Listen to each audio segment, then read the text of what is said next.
오늘 성경 말씀은 마태복음 5장 38절에서 42절 말씀입니다. 너는 눈으로 이는 이로 갚아라. 하고 말한 것을 그대들은 들었습니다. 그러나 나는 그대들에게 말합니다. 악한 사람에게 맞서지 마시오.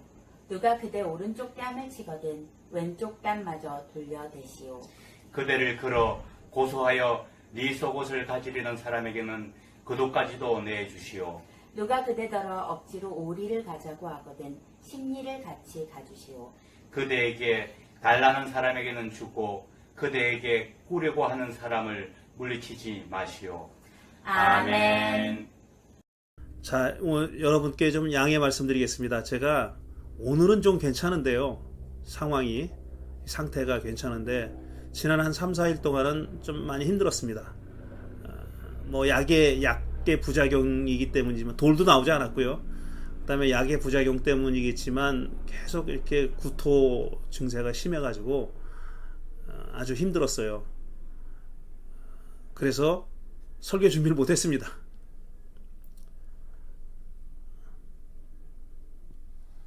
근데 우리 김남중 목사님은 다음 주에 하시기로 그렇게 됐고, 그래서 이번 주 설교는 지난번에 했던 것을 과거에 했던 것 중에서 하나를 찾아서 재방송을 하겠습니다. 작년 9월 29일에 했던 설교입니다. 제목도 역시 똑같습니다. 두 뺨 다 맞으라고요? 라는 제목의 설교를 재방송 할 수밖에 없다는 것을 여러분 양해해 주시기 바랍니다. 자, 오늘 나는 이런 예수가 싫다 6번째 마지막입니다. 지난번에도 말씀드렸듯이 나는 이런 예수가 싫다 그러면 무궁무진할 줄 알았어요. 예수님이 싫은 면이 굉장히 많을 줄 알았습니다. 그래서 오랫동안 이 설교를 계속해야지, 시리즈 주제 당분간은 정하느라고 머리 싸매지 않아도 되겠다 이렇게 생각했었습니다. 근데 해보니까 제가 예수님을 너무 좋아하는 것 같긴 해요. 이게 몇 개 안 나오는 거예요. 6개 찾아내느라고 아주 죽을 고생을 했습니다. 근데 한국 가기 전에 다른 시리즈 시작할 수도 없고, 그러니까 막 짜내서 6개를 만들었는데, 사실은 오늘 읽은 이 본문은 처음부터 마지막에 하려고 작정을 하고 있었습니다. 그 중간에 짜내는 게 힘들었지 오늘 거는 짜내느라고 힘들지 않았어요. 이건 그냥 자동으로 나왔습니다. 오른뺨을 치거든 왼뺨마저 돌려대고 내 속옷을 가지려는 사람에게는 겉옷까지도 내주고 억지로 오리를 가자고 하거든 십리를 같이 가져오라. 이게 오늘 얘기입니다. 여러분 중에 이 말씀을 정말 진지하게 나도 이렇게 살아야지 이렇게 생각하고 읽어보신 분이 있습니까? 솔직하게 한번 물어봅시다. 정말 진지하게 누가 내 뺨을 딱 때리면 여기도 쳐! 어쩌! 그러면은 막 다 벗어주고 요만큼 가자 그랬는데 그걸로 되겠냐? 내가 더 가주마! 그리고 막 가주고 그렇게 진지하게 생각해 본 적이 있느냐? 솔직히 말해서 저는 없습니다. 저는 나한테 이렇게 원하는 놈이 없을 거야 라고 생각하고 살았지, 정말 내 뺨을 때릴 사람이 있으리라고 저는 생각해 본 적이 없습니다. 제가 뺨을 고등학교 이후 때는 한 번도 안 맞아봤습니다. 그것도 고등학교 때 그냥 원래 제가 다니던 시대에는 치고받고 얻어맞는 게 일이니까 그렇게 했던 거지, 제가 특별히 잘못했거나 불량했거나 그래서 얻어맞아 본 적은 없고요. 다 맞을 때 맞아본 적은 있습니다. 저는 우리 어머니 아버지가 단 한 번도 저를 때려본 적이 없고 저한테 이놈이라고도 해본 적이 없습니다. 욕은 한마디도 해보지도 않으셨고 일부러 그렇게 안 하셨다 그러더라고요. 오늘 안 오셨어요. 그러니까 제가 얘기하는 거예요. 오늘 못 오셨어요. 드라이버가 없어가지고 못 오셨습니다. 한 번도 그런 얘기를 들어본 적이 없기 때문에 저는 굉장히 낯섭니다. 제가 이제 욕을 못 참는 이유가 그거예요. 많이 들어봤으면은 그러려니 할 텐데 제가 들어보지 못했기 때문에 저는 이렇게 인터넷에 누가 댓글 단 것도 막 얼굴이 시뻘개집니다. 악플 달리면 제가 자식이 어떤 놈이야 이런 생각이 들고 막 그래요. 이게 솔직한 제 심정이고, 다시 말씀드리지만 저는 이 말씀이 내게 현실로 다가올 거라고 한 번도 생각 안 해봤습니다. 누가 내 뺨을 때리리라고 생각 안 해봤고, 내 옷 벗어달라고 제가 자진해서 벗어주면 벗어줬지, 누가 나한테 옷 벗어라고 하리라고는 생각해 본 적이 없습니다. 이렇게 사실상 이 말씀을 무시해 온 거죠. 진지하게 읽어보지 않은 거죠. 진실하게 읽어보지 않은 거죠. 진실하게 이 말씀을 대해본 적이 없습니다. 이렇게 하는 일은, 이런 행동은 실생활에서는 정말 실천할 수 없는 일이고, 다행히 나한테 이런 경우가 한 번도 안 닥쳐온 겁니다. 만일 그런 사람이 있다, 내 주위에 뺨을 한 대 때렸더니 이쪽 뺨도 때려라고 내미는 사람이 있다, 그러면 야, 그 사람은 존경한다기보다는 저 이상한 놈이네 라고 생각하고 바라볼 가능성이 더 많습니다. 도른 거 아니야? 아니면 뭐 좀 이상하게 잘못된 거 아니야? 라고 바라볼 가능성이 더 많습니다. 그러니까 현실적이 아닌 얘기로 읽었던 거죠. 이런 일은 절대로 내게 닥치지 않을 거다라고 생각하고 그렇게 살아왔던 겁니다. 또 이 말씀을 많은 사람들이 악에 대해서 침묵하고 겁쟁이로 살아라, 이런 뜻으로 이해하는 사람들이 있습니다. 여기 악을 맞서지 말라 그랬잖아요. 악한 사람에게 맞서지 말라 그랬어요. 39절에 그렇게 되어 있습니다. 악한 사람에게 맞서지 말아라. 그러니까 악한 놈이 있어도 그냥 참아라, 비굴하게 살아라, 그때만 넘어가면 된다. 정말 그런가 말이에요. 압제자로 하여금 저항받지 않고 계속해서 악을 저지르게 해라 라고 예수님이 말하셨다. 이건 상상할 수 없는 얘기예요. 악한 세력에게 우리 같은 사람들이, 선하고 착하고 정직하게 바르게 살려고 하는 사람들이 그 사람에게 맞서지 말라 그랬으니까, 맞서지 않음으로 해서 그 사람이 계속 악을 행하게 내버려 둬라, 너는 그냥 그때만 넘기고 살아라, 이런 뜻이라고는 상상할 수 없습니다. 저는 방금 말씀드렸듯이 저는 유신시대에 자랐습니다. 학교 가서 매 맞는 게 일이었습니다. 그때는 그렇게 그냥 때렸어요. 여러분 다녔던 학교에 미친개라는 별명 안 가지고 있는, 그런 별명 한 사람도, 선생님이 그런 미친개라는 별명을 가진 선생님이 없었던 학교 다녀보신 적이 있습니까? 어디 가나 미친개가 한 사람이 있습니다. 그 미친개는 주로 막 때리는 사람입니다. 이유 불문가지 그냥 뭐 묻지 따지지도 않고 패는 사람이 미친개죠. 그렇게 살았어요. 이 학교도 뭐 그렇게 다르지 않았을 겁니다. 저는 그런 시대에 살았고, 그런 시대 학교를 다녔고, 철 들었을 때 광주항쟁이 일어났습니다. 전두환, 노태우, 김영삼 시절을 살았고요. 그러니까 폭력이 일상사인 그런 시대를 살았습니다. 지금 돌이켜보면은 내 청춘 돌려다오, 너무너무 억울합니다. 그런 시대에 살았던 게 너무 억울해요. 그때 우리가 가장 많이 읽었고 좋아했던 성경 말씀은 출애굽기 얘기였었어요. 하나님이 노예였던 이스라엘 사람들을 해방시켜준 얘기. 이런 얘기 많이 읽고 많이 감사하고, 우리도 이렇게 살아야지 이러면서 다짐하고 주먹 불 끈지고 그렇게 살았습니다. 그때 가장 싫어했던 성경 구절은 로마서 13장 1절. 사람은 누구나 위에 있는 권세에 복종해야 합니다. 모든 권세는 하나님으로부터 온 것이며 이미 있는 권세들도 하나님께서 세워주신 것입니다. 이거 제가 칼로 오려내고 싶었어요. 성경에 이 말씀이 있는 게 너무너무 얄미웠고, 이런 건 도려내도 된다, 이렇게 생각하고 살았어요. 그런 시대에 살았습니다. 호가 분명했어요. 이건 좋은 말씀이고 이건 나쁜 말씀이에요. 너무너무 분명했습니다. 그런데 오늘 읽은 이 마태복음은 참 호를 가리기가 참 어려운 말씀이고, 이건 도대체 뭐야? 나를 곤혹스럽게 만드는 말씀이었어요. 솔직히 싫었습니다. 왜 이런 말씀이 여기 있어야 되느냐? 왜 예수님이 이렇게 말씀했을까? 왜 오른뺨을 때리면 왼뺨을 내밀라 그랬을까? 왜 속옷 달라 그러면 겉옷까지 벗어주라 그랬을까? 왜 억지로 너를 시켜서 오리를 가자 그러면 심리까지 가져오라는 이런 말씀을 왜 했을까 도무지? 이래가지고 어떻게 악한 세력을 물리치고 정의로운 세상을 만들 수 있는가? 우리가 살만한 세상을, 사람다운 세상을 어떻게 만들어 이래가지고 뺨이나 맨날 맞고 돌아다녀가지고 옷이나 다 벗어져가지고는 어떻게 이런 사람다운 세상을 만들 수, 사람 사는 세상을 만들 수 있을까? 이런 패배주의적인 그런 태도를 가지고 어떻게 살 수 있을까? 그렇게 생각하고 살았습니다. 그렇지만 아주 미약하지만, 정말 미약하지만 위로가 되는 그런 말씀도 예수님이 했었어요. 예수님이 그런 행동을 하셨더라고요. 요한복음 18장 19절 이하에 보면 이런 얘기가 있어요. 예수님이 지금 빌라도의 법정에 잡혀갔어요. 대제사장인가? 대제사장의 이제 법정에 잡혀갔어요. 그러니까 말하자면 의회에 잡혀간 겁니다. 유대인의 의회에 잡혀갔어요. 그러니까 대제사장이 이 사람을 예수님이라는 분을 신문하는 겁니다.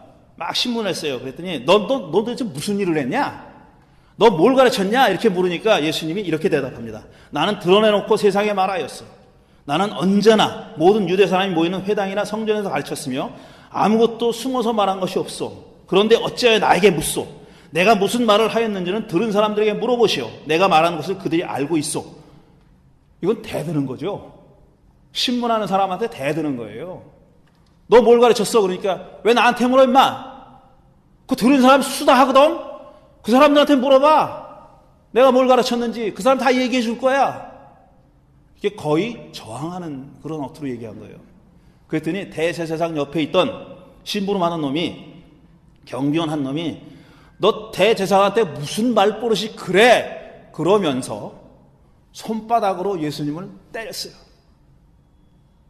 제가 이 원어를 찾아봤습니다. 손바닥이란 말에 꽂혀가지고 원어를 찾아봤어요. 그랬더니 그 히라버가 때린 거는 맞아요. 때린 거는 맞는데 손바닥으로 때렸다는 말은 없어요. 그 왜 이 손바닥이 나왔을까 보니까 옛날에 킹 제임스 버전인가에서 이 손바닥이라는 말을 썼더라고요. 근데 히라버의 그 말에 손바닥이라는 의미가 있는지 없는지는 모르겠어요. 제가 거기까지는 모르겠는데 어쨌든 킹 제임스가 그렇게 썼고 우리말 성경은 그걸 번역한 거예요. 그래서 손바닥으로 때렸다. 이게 중요합니다. 손바닥으로 때렸다 이렇게 돼 있어요. 그랬더니 예수님이 너 때렸어? 이쪽도 때려. 그리고 뺨을 내밀지 않았습니다. 뭐라 그러셨냐면은 내가 한 말이 잘못 있으면 잘못됐다는 증거를 대. 이렇게 얘기했어요. 그러나 내 한 말이 옳다면 왜 날 때려? 이렇게 대들었어요. 요한복음 18장 19절에서 24절. 제가 거짓말하는 거 아니에요. 예수님이 여기도 때려라 이렇게 내밀지 않고 대들었어요. 너 왜 때려? 대드는 거예요. 약간의 위로를 받습니다. 제가 이 말씀에 예수님이 실제로는 말은 그렇게 하셨지만 실제로는 뺨을 또 내밀지는 않으셨구나. 약간의 위로를 받았어요. 예수님이 매우 저항적이었어요. 근데 왜 이렇게 얘기하셨을까? 계속 그렇게 쭉 나가시지 왜 오른뺨을 때리면 왼뺨을 내밀라고 왜 그렇게 말씀하셨을까? 그게 궁금한 겁니다. 궁금하면 또 못 참잖아요. 이걸 해결을 해야지. 이 궁금증을 해결해야 되죠. 이게 무슨 말인지를 알아볼 필요가 있는 겁니다. 첫째, 일단 사정을 알면은 우리 생각이 조금 바뀝니다. 사정을 좀 알면은 이 배경과 연관시켜가지고 이 말씀이 가지고 있음직한 뜻을 생각해 보면은 우리가 이렇게 그냥 표면적으로 읽었던 것처럼 그렇게 느껴지지는 않습니다. 일단 이 말씀을 듣는 사람이 누구냐 하는 걸 분명히 해야 돼요.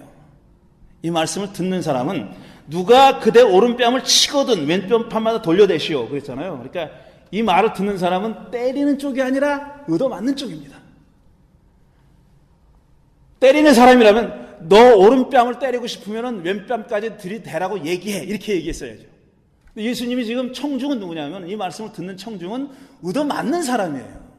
누가 당신의 오른뺨을 때리려고 하거든 왼뺨까지 내밀라 그랬으니까. 이건 때리는 사람이 아니라 맞는 사람이 지금 예수님의 말씀을 듣고 있는 겁니다. 그렇죠? 마찬가지예요. 또 그대를 걸어 고소해서 내 속옷을 가지려는 사람에겐 거저까지 내주죠. 이건 옷을 내줘야 되는 사람 입장이죠. 옷을 뺏어가는 사람이 아니라 옷을 내줘야 하는 사람이 예수님 말씀 듣고 있는 거예요. 오리를 가져가면 십리까지 가져라. 오리를 그리고 멱살을 잡고 끌어내는 사람이 아니라 멱살을 잡혀가지고 끌려가는 사람이 지금 듣고 있는 겁니다. 다시 말씀드려서 사회적인 약자, 억압당하는 사람, 폭력의 희생자, 이 사람들이 예수님 말씀 듣고 있는 겁니다. 너무나 당연한 말씀이에요. 안 그런 사람들이 있고 그 반대편에 있는 사람들이 뭐 예수님한테 와가지고 그 말 듣겠어요. 예수님을 죽이고 싶은데, 저 사람이 입을 닫고 싶은데, 그렇게 하고 싶어 죽겠는데 예수님한테 와가지고 이 말씀을 듣고 있었다면은 꼬투리를 잡으려고 그랬던 거지, 진지하게 그 말씀을 들으려는 건 아니었죠. 지금 예수님의 이 말씀을 듣고 있는 사람들은 폭력의 희생자들입니다. 눌린 사람들이고 억울한 사람들이에요. 예수님 처음 시작할 때 눈에는 이, 이에는 이로 그렇게 보복하라는 말은 들었다. 하지만 그렇게 하지 말라 그랬잖아요. 눈에는 이, 눈에는 눈, 이에는 이는 뭐냐면은 그 하무라비 법전에 나오는 거잖아요. 이게 소위 동형보복법이라는 거예요. 똑같은 모양으로 보복을 해라 이겁니다. 이가 하나 나갔으면 너도 패가지고 이를 2개 빼면 안 되고 1개만 빼야 된다는 거예요. 그게 눈에는 눈 한 대 때려가지고 눈이 멍들었다 그러면 양쪽 다 때려가지고 양쪽 다 멍들게 하지 말고 한쪽만 멍들게 해야 된다는 겁니다. 이건 뭐냐면 과도한 보복을 막기 위한 법이에요. 그 당시에는 이게 굉장히 폭력적인 법이 아니에요. 과도한 폭력을 막으려고 했던 법입니다. 이게 동형보복법이에요. 소위 렉스 탈리오니스라는 거죠. 보복을 할 때 보복에 관한 법인데 똑같이만 그만큼만 해라 이런 뜻이에요. 근데 예수님은 그것도 하지 말라고 얘기하신 겁니다. 그것도 하지 말아라. 그러면서 하신 말씀이 오른뺨을 때리면 왼뺨을 내밀어라. 이런 말씀을 하신 겁니다. 이게 맥락이고, 자, 오른뺨을 맞으면 왼뺨을 내밀어라 라고 말씀하셨어요. 해보라고는 할 수 없고 여러분 옆에 있는 사람을 한번 이렇게 쳐다보세요. 그 다음에 내가 뺨을 때리면 어쪽 뺨을 맞습니까? 내가 오른손으로 뺨을 때리면 상대방은 왼쪽을 맞게 돼 있어요. 왼손잡이가 아닌 다음에는 왼손잡이도 있어요. 이 문 아무개씨 같이 왼손잡이도 있는데 고대 사회에서는 왼손잡이가 징벌이에요. 하나님의 벌을 받은 거예요. 그 사람은 정상인이 아니에요. 내가 왼손잡이더라도 왼손을 못 썼습니다. 못 쓰겠습니다. 우리 사실 한 세대 전만 해도 그랬잖아요. 자식이 태어났는데 왼손잡이다 그러면 억지로 오른손잡이를 만들려고 그랬어요. 여러분 아십니까 그거? 억지로 오른손잡이를 만들려고 그랬어요. 오른손을 쓰게 만들었어요. 막 왼손을 못 쓰게 하고. 근데 이 당시에는 왼손을 쓰면은 안 돼. 왼손은 나쁜 일을 하는 데 쓰는 거예요. 그래서 오른손을 썼어야 됐습니다. 그래서 오른뺨을 맞았다는 얘기는 무슨 얘기냐면 이렇게 때렸다는 게 아니라 손등으로 이렇게 때린 거예요.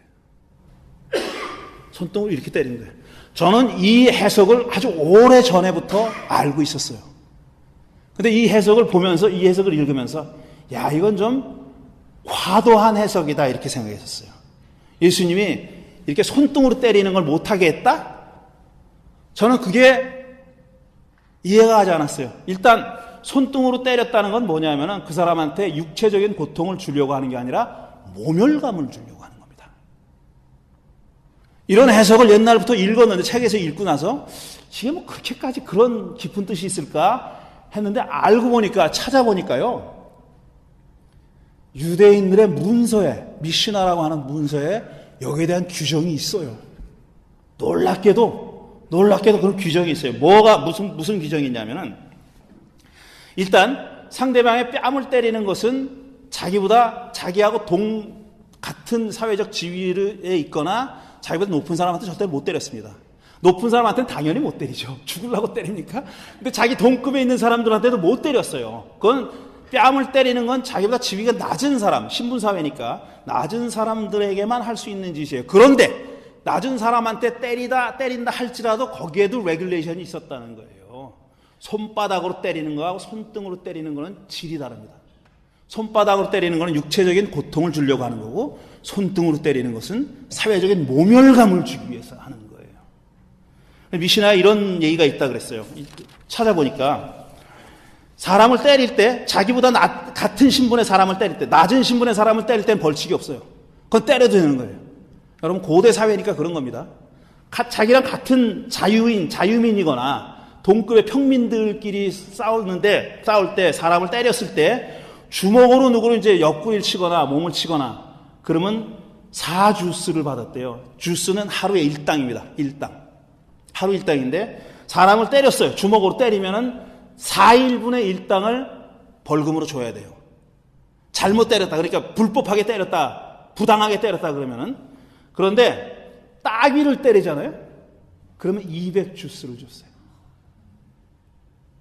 손등으로 때렸다. 400주스. 손등으로 사람을 치잖아요. 손등으로 따귀를 때렸을 때는 401분의 1당을 벌금으로 내야 됩니다. 주먹으로 사람을 때렸을 때는 겨우 4일분의 1당을 벌금으로 냈는데 손등으로 따귀를 때렸을 때는 401분의 1당을 벌금으로 내도록 미시나에 규정되어 있다는 거예요. 제가 이걸 보고 이게 그 과도한 해석이 아니로구나 하는 걸 그때서야 알게 됐어요. 이런 얘기입니다. 그러니까 예수님이 오른뺨을 때린다 나한테. 그러니까 나를 모멸하려고 때린 거예요. 저 사람이. 그랬을 때는 왼뺨까지 내밀라고 얘기한 거예요. 401분의 1당에 해당하는 모멸을 당했는데 다른 쪽 뺨까지 때리라고 내밀어라 라고 하는 게 예수님의 말씀이에요. 이게 무슨 뜻인지 조금 있다가. 그 다음에 그대로 걸어서 두 번째, 그대로 걸어 고소하여 내 속옷을 가지려는 사람에게는 겉옷까지 내주시오 그랬죠. 이건 법정에서 벌어지는 상황입니다. 옷을 왜 내줘야 되느냐 하면 채무 때문에, 빚 때문에 내줘야 되는 거예요. 빚을 얻었을 때, 남한테 빚을 얻었을 때 갚을 돈이 없으면 뭔가를 줘야 되잖아요. 근데 옛날 고대 구약성서 시대 때는요, 빚을 얻어도 내가 이렇게 빚을 졌어도 겉옷은 담보로 못 잡게 돼 있었어요. 겉옷은. 이건 못 뺏어가. 속옷은 뺏어가도 돼요. 겉옷은 못 뺏어가요. 왜 그러냐? 낮과 밤의 온도 차이가 심한 가나안에서 겉옷은 곧 이불입니다. 이불은 못 갖고 가게 한 거예요. 이불은. 이게 구약성서의 율법에 여기저기 있습니다. 여기저기 여러 군데 있습니다. 겉옷을 담보 잡으면 안 된다. 가난한 사람의 겉옷을 담보 잡으면 절대로 안 된다. 라는 말이 여러 군데 나옵니다. 근데 예수님은 뭐냐면 속옷을 가지려는 사람에게, 자, 내가 빚을 졌어요. 그래서 속옷을 달라. 재판정에서 그렇게 판정이 내렸어요. 얘 겉옷 벗어줘. 재판관이 이렇게 얘기한 겁니다. 근데 예수님은 뭐라 그러냐면 겉옷을 달라 그러면 속옷을 달라 그러면 속옷도 주고 겉옷도 주라는 거예요. 그럼 어떻게 됩니까, 이 사람이? 빨가벗고 나가야 되는 거예요. 재판정에서. 벌거벗고 나가라는 얘기예요. 그리스 사람들은 벌거벗은 몸이 자랑스러웠어요. 그래서 올림픽 경기 있잖아요. 옛날 올림픽 경기는 요즘은 멋진 유니폼 입고 공기저항 없는 유니폼 입고 하잖아요. 옛날 고대 올림픽은 빨아벗고 있습니다. 전부 다. 벌거벗고 했어요. 근데 유대인들한테는요. 유대인들은 딱 반대예요. 유대인들은 벌거벗은 게 수치예요. 절대로 자기 몸을, 벌거벗은 몸을 보여주지 않습니다. 그런데 예수님이 속옷을 벗어줘야 될 처지면은 겉옷까지 벗어주고 넌 벌거벗고 나가라. 이렇게 말씀하신 거예요. 그 다음에 억지로 오리를 가자고 하면은 심리를 가주시오. 이건 뭐냐면 강제 노역에 관한 겁니다. 로마의 지배에 들어서면서 이스라엘 사람들이 강제로 노역을 당했어요. 계속. 이 사람들은요, 로마 군인이 이렇게 지나가다가 지가 짐지고 가다가 유대인 사람만 일로 와. 그래가지고 너 내 짐을, 그 사람이 뭘 하건 상관없이, 농사를 짓는 사람이건 짐승을 데려가던 사람이건 뭘 하던 사람 상관없이 로마 군인이 와가지고 너 이거 지고 어디까지 갖고 가 라고 하면 갖고 가야 됐어요. 그게 법입니다. 근데 너무 그게 심하잖아요. 그래가지고 법을 정해놓은 거예요. 오리 이상으로는 못 데려간다. 로마 사람들이 만들어놓은 법입니다. 오리 이상으로는 못 데려가는 거예요. 근데 예수님이 뭐라 그러냐? 오리를 가자 그래? 그러면 오리까지 가가지고 내 더 갈게요. 그리고 더 주고 가라는 거예요. 곱빼기로 가라는 거야. 오리 더 가주라고. 그런 얘기입니다. 일정한 제한이 있었지만 그 제한이 지켜지지 않은 거죠. 왜 이렇게 말했을까? 시간이 많이 됐는데 큰일 났네. 이제부터 본론인데 왜 이렇게 됐을까? 예수님이 왜 이렇게 말씀하셨을까? 이게 알고 싶은 거죠. 배경 설명은 아직까지 한 거고요. 이제부터 그게 알고 싶은 거예요. 일단 예수님은 세상에 악이 존재하고 악한 사람이 있다는 사실을 부정하지 않습니다. 그건 내가 세상을 어떻게 보기에 따라 다 다른 거야 라고 생각하지 않았어요. 네가 마음을 곱게 쓰면은 세상이 아름답게 보일 거야. 천만에 예수님은 그렇게 생각하신 적이 없어요. 세상엔 악이 있습니다.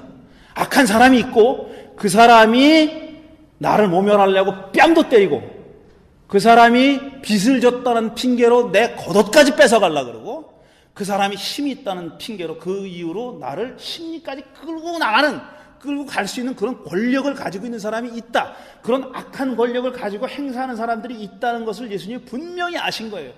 그거는 세상 네 복이 나름이야. 다 아름답게 봐. 그럼 세상이 다 아름답게 보일 거야. 절대로 예수님은 절대로 그런 분이 아니라는 겁니다.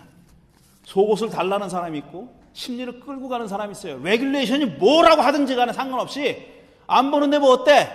그리고 심리를 끌고 가는 놈이 있었던 겁니다. 나를 모멸을 주려고 손등으로다가 내 오른뺨을 마구 두들겨 패는 사람들이 있다는 걸 예수님이 인식을 하고 있어요. 그건 내 보기에 따라 세상이 달라지는 건 아니다라고 예수님이 알고 계신 겁니다.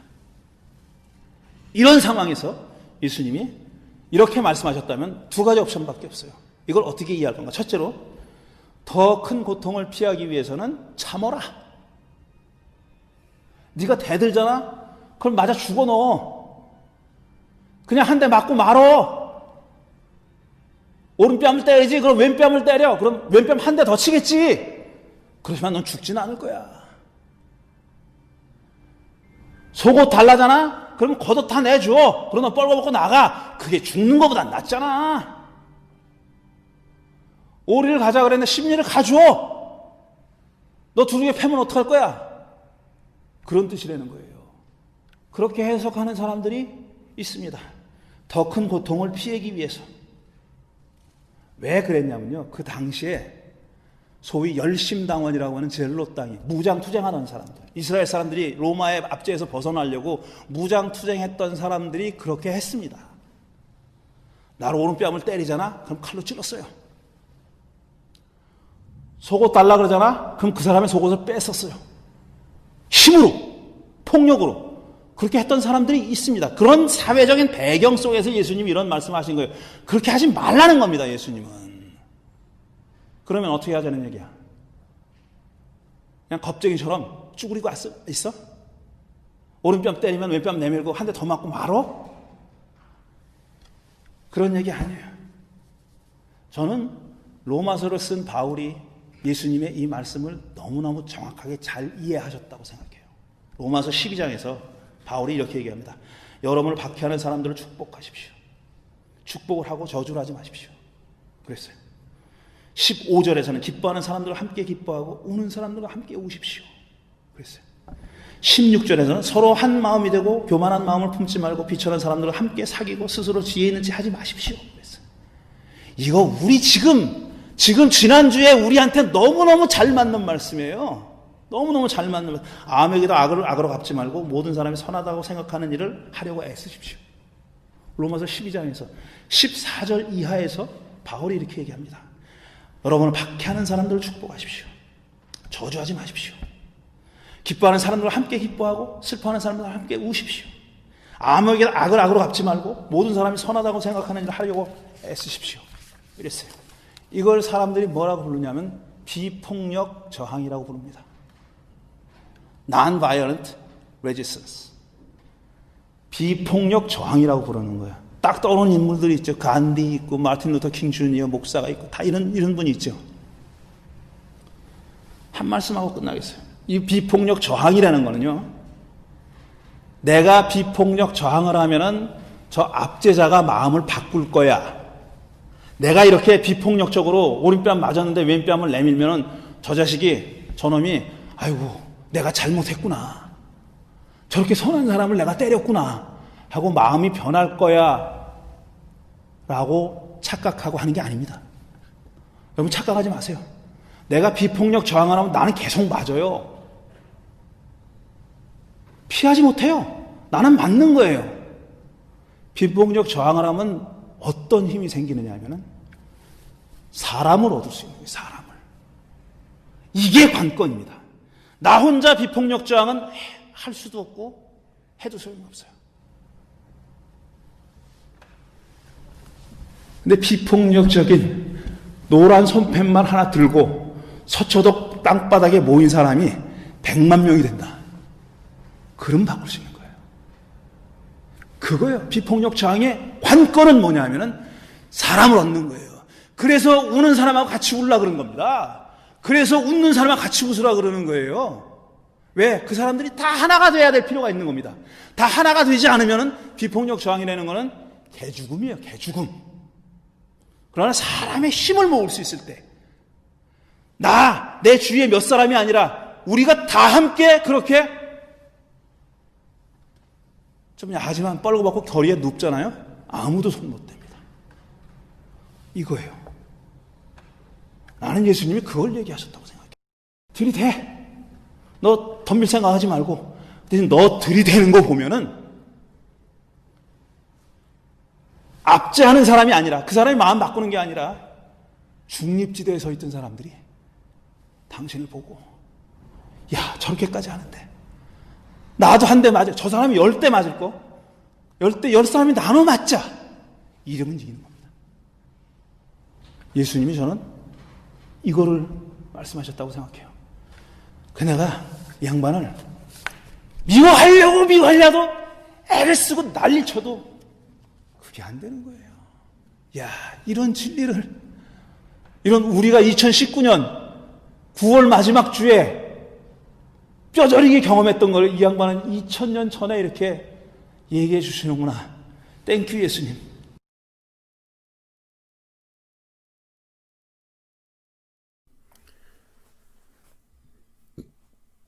이제 설교 말씀 생각하며 잠시 묵상하는 시간 갖겠습니다.